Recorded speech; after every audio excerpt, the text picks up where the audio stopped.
Hi,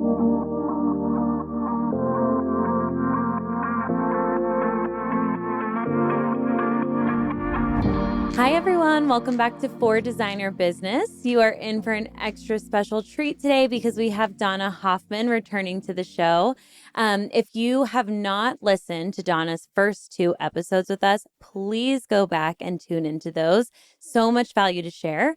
And if you did already listen to those, then you know that Donna Hoffman is the interior design advocate, a very in-demand business coach helping interior designers elevate their businesses to be more profitable and more successful. Thank you so much for joining us again, Donna. Love being here with you. So today we were going to really talk about why you maybe aren't published and potentially why you don't need to be. I feel like this is a really hot topic in this industry. Interior designer business owners are always kind of talking about that PR and press and media piece. And Donna has a really unique perspective to share on that. So I'm excited to get into that with you today. Sure. And even that question, Evelyn, why aren't I published? What's wrong with me? I mean, that's really the curl that goes through designers' brains that I have to kind of tamp down the sense of insecurity that happens for people with it. So I'm glad we're tackling this because nobody really talks about it. Nobody talks about the underside, the underbelly. Right. Of what it feels you like just to run a see business. Other designers posting, this press feature or that media piece. And I think sometimes that leads to a sense of comparison that can get people down. And I personally don't necessarily feel that that is a worthwhile spend of energy. So I see a lot of designers kind of chasing those awards or that press. And certainly there is a pathway there to greater visibility. But in your perspective on things, where and when does it make sense for a designer to focus on that? Well, interesting. You mentioned awards and press, and I think those are 2 very, very different categories. And there's also a different attainable and payoff for both of those. So do you want to talk about awards versus press? Because you also touched on compare and despair, which is like kryptonite. That's the worst thing for any design CEO to get into, because when you're in compare and despair, you just start to shut down all of your best CEO efforts and energy. So right off the bat, stop doing that. And if you need to unfollow people, I tell people that I coach, I want you to unfollow or mute 5 design brands right now that you're following, and keep following them and looking at them if what you find they're posting is inspirational to you. But if it gets you into a snudge of compare and despair, mute them. Yeah. And that is something that even very well established, well awarded, well publicized, and highly profitable designers have said publicly in continuing ed classes that I've seen them do, or lectures I've seen them give. They've talked about having to get off of the Instagram hamster wheel because of that feeling of compare and despair. So I'm glad you popped that out. I know that's not what we're talking about today, but I'm glad you put that out there, because this whole publishing idea can get people into that compare and despair. So let's talk about awards versus publicity. Now, when you're coaching your designers, where are you on the publicity field versus awards? Well, that's a great question. I do not represent myself as a true PR expert by any means. When you're really talking about PR and people that already have editors and contacts and things like that, that's not where I consider myself to be an expert. But it is a question that designers are asking about a lot. I think it's fair to wonder about the visibility that publications can give you, but I would really recommend starting super local, because that's going to drive more to your actual business goals than even some super glossy spread in, a national magazine or something like that. So where publication is concerned, I think a great feature in a local magazine, a local newspaper, you're advertising in, the clubs in your area and things. I think there's room for it in the bigger picture of a marketing strategy, but it's not where I would even necessarily diving in first when you have limited resources and energy available to your marketing strategy. Sure. What about you? Well, so let's look 10,000 foot view. Mhm. So who should be going after publicity? And I think that the thing you want to ask yourself is, what am I expecting this publicity to bring to me? Because publicity on its own is not going to bring revenue into your company. And so certainly if you are billing under $1 million a year, I don't even think you should be thinking about national publicity. It's not going to put dollars in your coffers. It might make you feel good, but to Mhm. get it, we'll talk about the hoops you have to jump through to get it. And what I always like to say to my designers that I coach, do you want to be rich or do you want to be famous? And I like to say rich is always the way to go. Mhm. We'll talk about awards later. I think that's something worth pursuing and we'll talk about why. But in Yeah. terms of publicity, I think if you the first question you need to ask as a design CEO is, what do I hope to come of this? What do I think it's going to do for me? And if you think national publicity is going to bring clients, signed business to your door, disagree. It does something else for you in terms of building out a brand, and we can talk about that. Mhm. But if you're in that above 2 to 3 million as a business and you want to then grow your brand into some additional areas, then publicity could be a great move for you. But Right.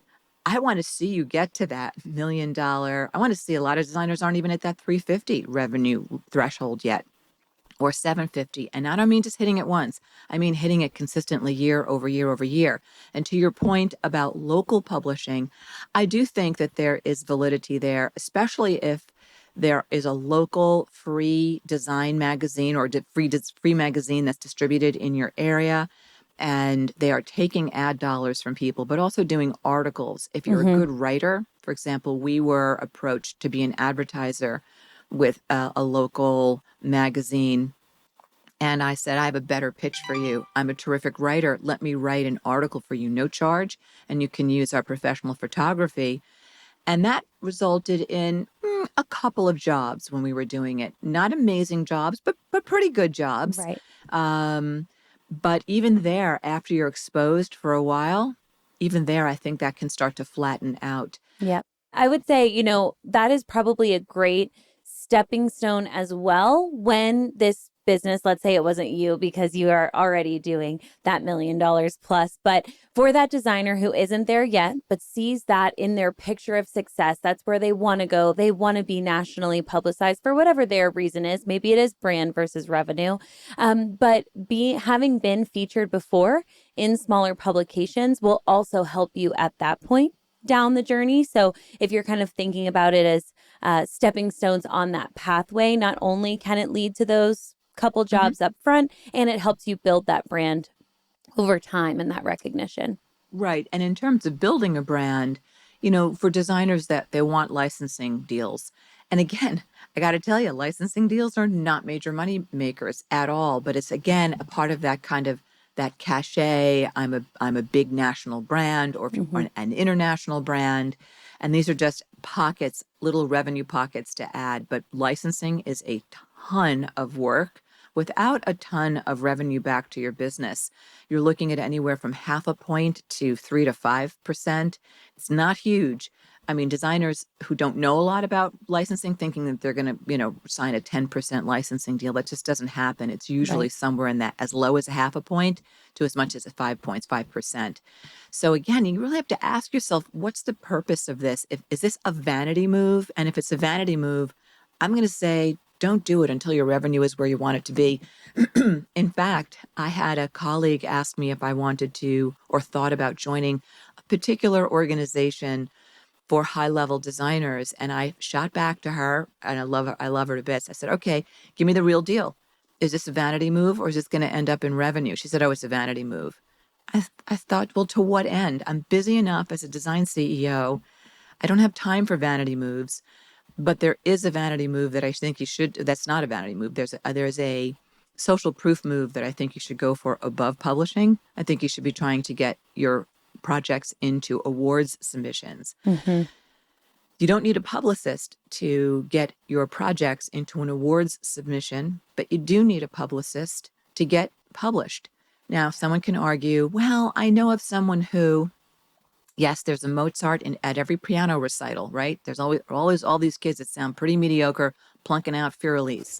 But then there's that one kid that's like Mozart who could write a symphony at the age of 7. So I'm not saying there can't be that breakout designer who can get herself or himself published, but it's a hard, long effort when you want to get published. Yeah. Means that work has not been publicized by you on Instagram or in your portfolio. Right. And if you are a small business, I'm a boutique business, I'm a multi-million dollar business, but I'm boutique. Instagram chews up all of my visual assets very quickly because our projects are so big. We might do one installation every year, every other year. So we can run out of photography. For me to hold out a whole project for a vanity move, I could never reconcile what's the bottom line. I Yeah, want I to see your couldn't P&L agree looking really more. good. Yeah, Yeah. exactly. And that's when you're saying like who does it make sense for? Certainly that revenue side of things is a consideration and your portfolio, because locking up those photos with an exclusive deal to get those published, that affects how often you're updating your website and your visuals, your social media and your visuals, your portfolio. So there is a huge trade-off there as well, especially for designers who are either newer in business or go longer between photographs, like you mentioned. So I definitely think that's a whole other side of that equation of does this truly make sense for you? Right. And the costs of a publicist, you're looking at, generally around $5,000 a month. Have I heard, at numbers as low as 25 to 35 a month? I have, but 5 is about the average Right. that seems to be out there. And that doesn't mean that you plunk down your $3,000 to $5,000 out of your wallet, actual revenue that could be a bonus to you, to your team, that's going out the door to a publicist, doesn't mean that they're going to have anything for you in month 1, 2, 3, 4, 5, 9, or 10. You Right. might wait a year before they've been pounding the pavement on you. So again, what's the payoff? There's nothing wrong with you for not being published. And frankly, I don't think there's anything wrong with you for not pursuing being published. Yeah.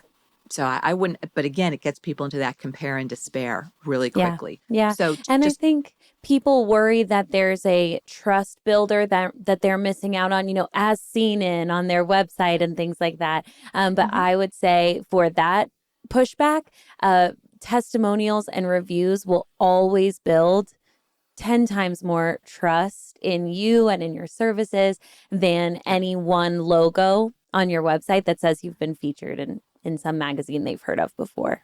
Agree. And if you look at awards, that Mm-hmm. is a different animal. To be able to say, I want to see you, everyone listening, I want to see you putting your work in for awards consideration. Yeah. That doesn't mean your iPhone shots. It has to be professionally lit, professionally shot, professionally edited.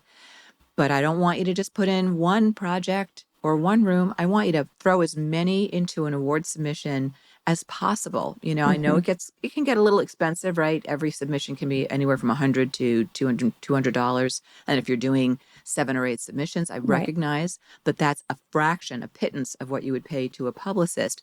And on the other end, whether you got a first place, a second place, a third place, or an honorable mention, that is an award.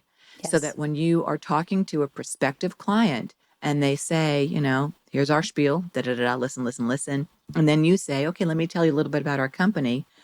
We are we've been in business X number of years, and if you've only have one award, and we've been acknowledged by our industry with award recognition. That's Mm-hmm. how you say it. If there's one award, we've been acknowledged by industry members with really wonderful award recognition. Or if you have multiple awards, or a multi-award winning company. And if you have a significant number of awards, I love saying to a client, and I just said it last week to a prospective client, well, let me tell you a little bit about our company. We are completing our 18th year in business, and we're on our 26th design award. Well, that got him, Mm-hmm. because that is social proof. That means, in addition to the social proof of, as you said, having clients write testimonials, which is not always easy to do. No. Really super busy clients, they're like, yeah, we love you, we're hugging you at your install, but they just can't take the time to tap out some notes, because if you're dealing with a super luxury client, busy as the day is long. But to be able to boast about your own awards that you've garnered, or to be able to say, I've been in business X number of years. I feel, utterly grateful to also be a multi-award winning company. We have garnered, 7 awards to date, or whatever your award count is. I think that's better than, and I was featured in X, or I Yeah. was published in Y. Absolutely. Yeah. And then, you'll get that badge and that visual representation on your website and everything that goes along with that as well, with, like you mentioned, less investment overall than traditional publication and PR. And it's more tailored to that success and that award.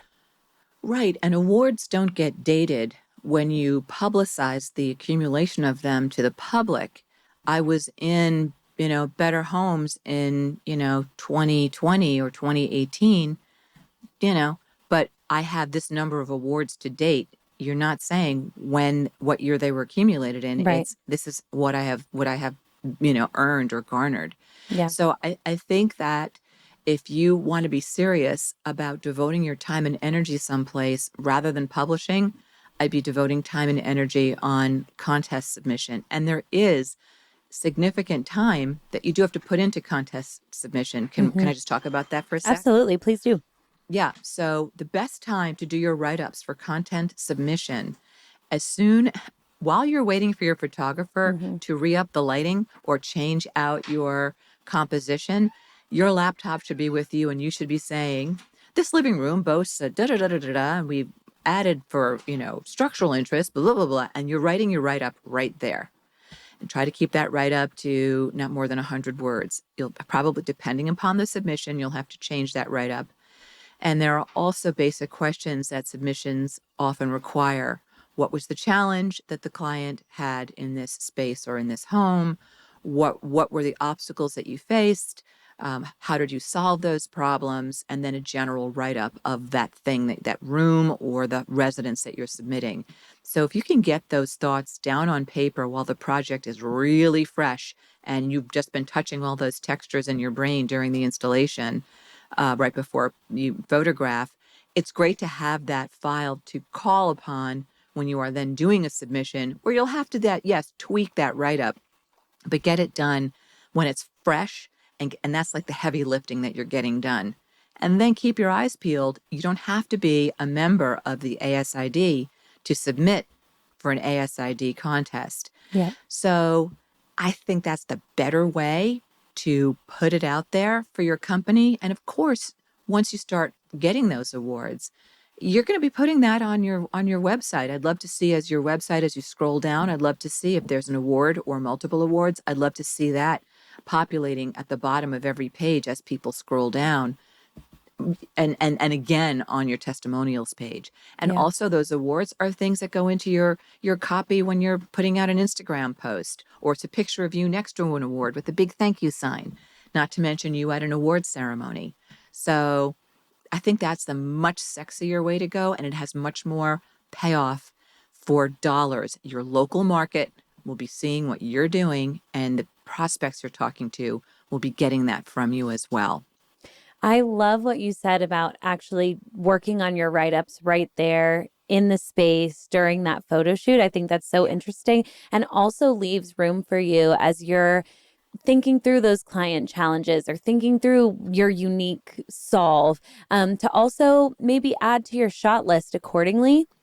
Of course, your photographer hopefully has a lot of experience, and the larger shots that you had, but a little vignette that tells that story or can highlight one of those, unique collections or whatever that is, in working on your write-up and really thinking through the important parts of that story that you would want to tell there in the space. You also have that creative license and freedom to potentially make sure you have visuals to tell that part of the story as well.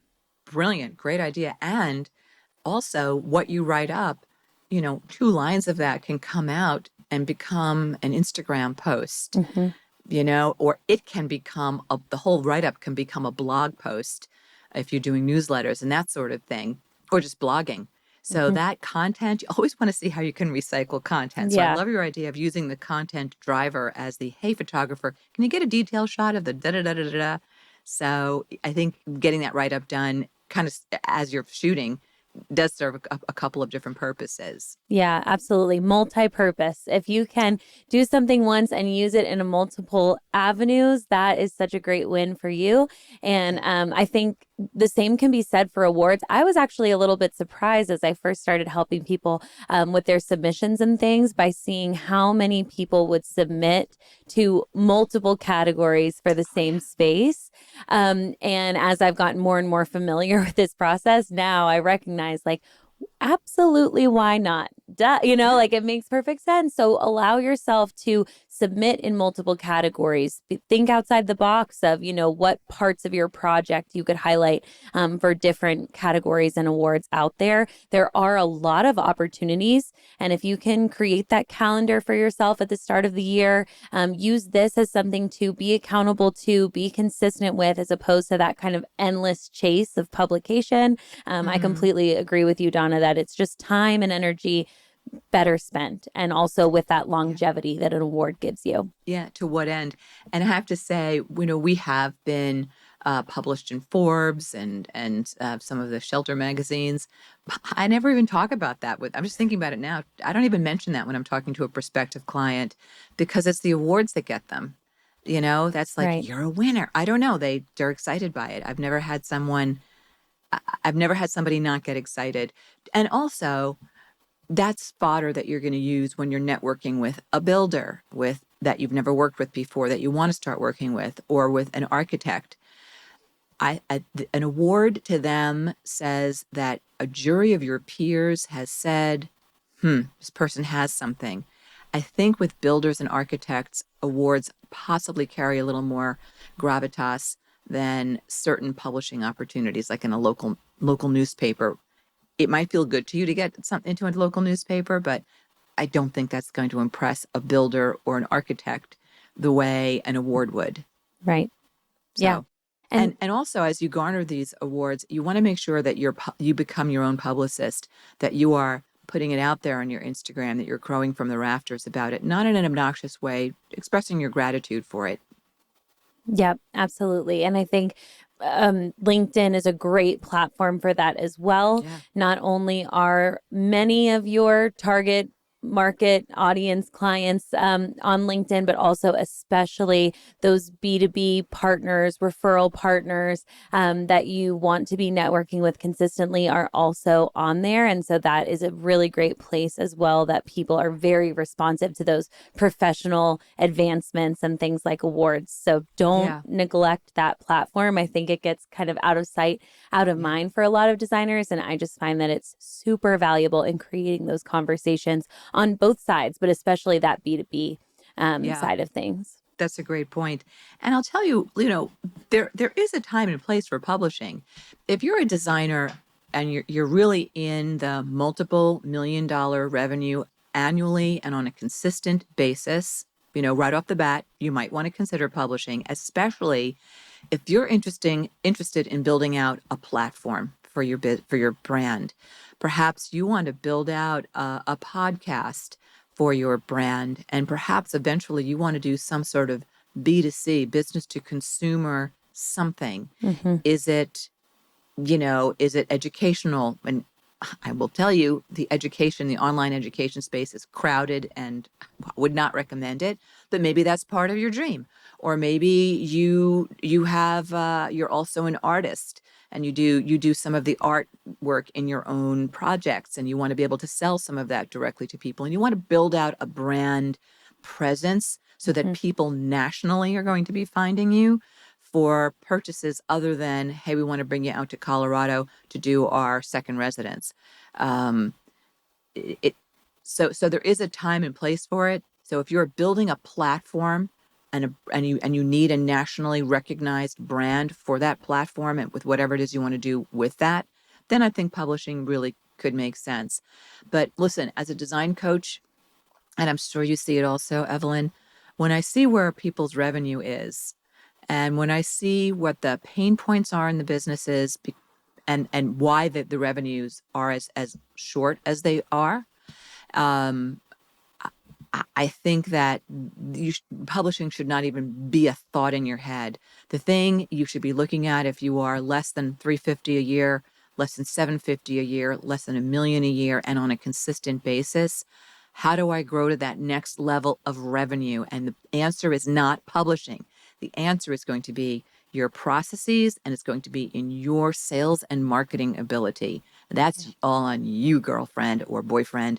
That is your branding statement. That's your point of difference. All that sexy, juicy, enticing language that you use about your business that makes people want to connect with you, or that makes a builder say, yeah, I do want to work with this person. I do like what their deliverable is. So that's where you want to put money in your P&L statement, revenue into the business, profit into the business, operations, sales, and marketing. That's where you should be concentrating your efforts. Yeah, absolutely. And it comes back to that question that you asked. Do you want to be rich or do you want to be famous? Chasing that fame, if it doesn't have a clear path to clients, if your marketing choices are not truly in alignment with your business priorities, just take it back a couple steps, look at that fork in the road, and consider putting your time and energy to where it's actually going to contribute to those revenue goals, like you said. And it can be tricky because it does come back to that compare and despair. You're seeing other designers that you feel are in the place that you want to be, or they look as successful as you envision yourself. But the fact that they just posted on their Instagram that they were in XYZ magazine tells you nothing about their actual revenue and success either. So you're looking at a glossy picture and you don't see what's behind that either. So that comparison really can be a huge downer emotionally and also very misleading. Very, very misleading. And it's a CEO effectiveness buzzkill without a doubt, which is why I said unfollow people if that's what's happening for you. And don't forget to publishing, by and large, not 1,000%. There are always exceptions, but vast majority of published opportunities, it's a pay to play thing. Mm-hmm. I got back from High Point, this last High Point, and I had dinner out there with some of the designers that I coach. And one of the designers, we were driving home, a group of us were driving home back to our lovely hotels. Everybody hates their hotel. We're down in High Point, right? So you compare, how bad is your hotel compared to somebody else's hotel? But one of the designers from the front seat said something to me. I was in the back seat, and she said, Donna, don't judge me, she said, but I felt so overwhelmed by and so inadequate walking around Market yesterday. She said, I went back to my hotel room and I cried. And I so appreciated her honesty in telling me that. And I said, let me talk to you about that. I said, parts of Market are very performative. There's a vanity aspect to Market. And a lot of us are hiking around in our sneaker-like derivative, just getting the work done. And then there are always those designers. The nails are on, the hair is perfect, the eyelashes are on, everything's perfect, perfect, perfect.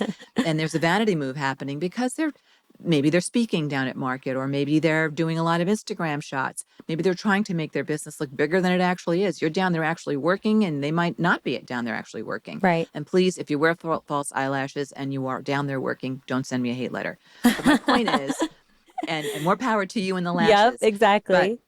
But, yeah, you do you. But my point is that anything that has this performative thing, this kind of, flexing a muscle, which might be all smoke and mirrors, designers are very susceptible to that. So they can get into compare and despair. That creative brain that we have has that reactionary element to it. We've talked about that before on the podcast. Yeah. But you need to know, as a design CEO, you are more susceptible to compare and despair than the owner of an accounting firm is, right? They're not going to get triggered the way people like us get triggered. So publishing is just another one of those things that can be fairly performative. But like you just said, Evelyn, it might be smoke and mirrors. There may not be a healthy profit and loss statement behind that in a company, but somebody, did have a bathroom shot published in a magazine. You can't put that in the bank. Right. Yeah, absolutely. And it's kind of, I see it in a lot of different avenues, really, not even just publishing, those vanity metrics. Like, I want to have XYZ followers. Okay, great. I will write that down as a goal. That's something that would feel really good to you. But if they're not also engaging, if it's not any more likely to convert, let's just get to the why of that particular goal. And if it's just because that's what you have in your mind of what success looks like, it's that same question. Like, okay, but would you rather have, 3 people who actually care about what you're saying and, are following you with that purpose? It's a different priority. And I think you do want to always circle that back to what does it actually mean for your business in a real and actionable way. It's dollars in the bank, baby. Do you want to be rich or do you want to be famous? I always chose being financially sound, profit proud, and I went for rich, not for famous. Right. And, some people might be sitting here and going, but I want both. Okay, good for, for sure.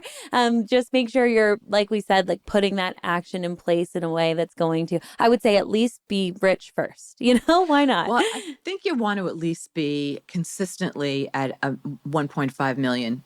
And from there, you put some of that marketing dollar effort into a publicist. Yeah. Make sure you've got a great looking portfolio with professional photography behind it, and then all the stipulations we talked about. And if you just want to do it as a vanity move, no problem. As long as I might be flushing these dollars down, down the toilet or through a paper shredder, but at least go into it with your eyes wide open as opposed to your eyes wide shut. Yeah, absolutely. Realistic expectations are the key to happiness, in my opinion. Yeah, I love that. So we're just trying to make sure that coming out of this episode, you really are mapping your marketing activities to revenue goals more than to your thoughts of what you'd want to look like out there on the internet. Stop comparing yourself to others, measure your own growth. Is there anything else that you feel like designers who are struggling with that might need to hear from you, or any other genius you can share to help them really make sure they're doing that and staying accountable to that? Yeah, I think we did it. I think it's important above all as a design CEO to really understand your constitution, what makes you tick as a creative brain, and what the three non-negotiable things in your business are for you to achieve maximum success. You need to understand how your creative brain hardwiring works for or against you in a business, how to apply that in the best way possible to your operations so your deliverable is gorgeous to your clients, something else for you to brag about. That's a braggable thing right there. And then apply that to your sales and marketing efforts, those 3 pillars that we've talked about. That's always where it tracks back to. And publishing falls under the sales and marketing pillar, but it's so far down in terms of what it comes back to me on it. So you always want to ask yourself, what am I going to get for this? What comes back to me on this? What's the ROI on this effort and on these dollars? And if the answer is, I see an ROI and here's what it is, and if the answer for you is it's a vanity move, like I said, go for it, but at least go in there with your eyes wide open on it. But you and I are totally aligned on this, Evelyn. Yeah. Amen to that. I love it. Thank you so much, Donna, as always, for sharing everything, all that value that you have to bring to a design CEO with our audience. We appreciate you, and we hope to have you back soon.